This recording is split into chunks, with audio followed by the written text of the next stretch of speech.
tied together, but I don't know, it's like thousands of foot, like a sheer cliff. And then they just, their hands and their feet, and they were tied together, right?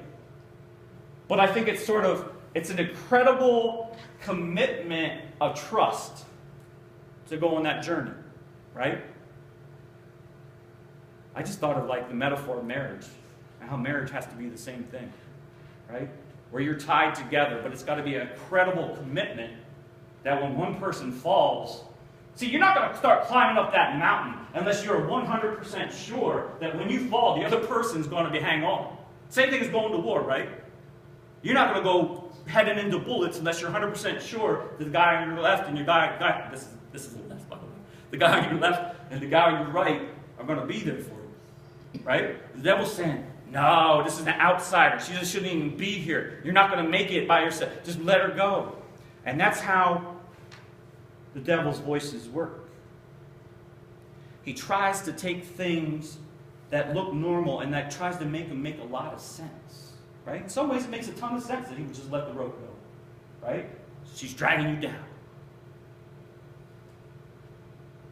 You know, it just comes to me, this marriage metaphor. It makes a ton of sense if that person's not holding their weight, and they don't have a job right now, and they're not helping you, and you're just bored with it, and all this kind of stuff. Oh, just let her go, just let him go, just move on. Makes sense in the world's ways. But notice what? When the devil tempted Jesus, he said, I will give you control of the world. What's that mean? It means the devil has the control of the world to give. It says so. Jesus says so in the book of the Gospel. This world, until the end of times, has been given over to the devil's lies. And our struggle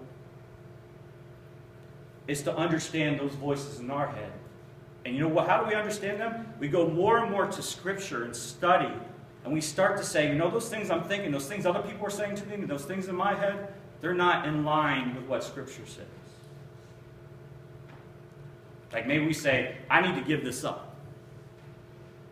I need to stop drinking. I need to stop doing this. The devil's saying, you can never do that. You don't have the ability to do that. I made too many mistakes. I can never be forgiven.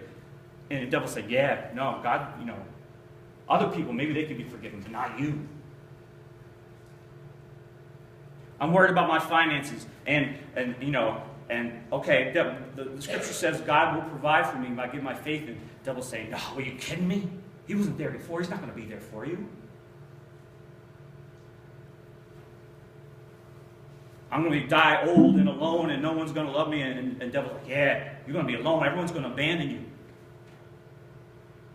See, we all have our voices and our challenges and our pain. And whatever that issue is for us, Satan's trying to use that to deceive us. Deceive us away from believing in what? That we are absolutely loved by God, that He will forgive anything. That we are worthy to be loved. That we can change anything in our lives. We can overcome anything in our lives. That will say, you can't do that. You're not strong enough. But Scripture says that God will be with me, and He sent His angels to be with Jesus in the desert to save him. That was like, well, that was Jesus. He's not sending His angels to you. No one cares about you. You think God cares about you? Look what people have done. Look what people have done to you. You think anybody cares about you? But it says, and it says that God will be there and He'll love me and He'll forgive me, and anybody can be forgiven and loved. And you know, these voices. And you get to know Scripture, because then you get to know the lies.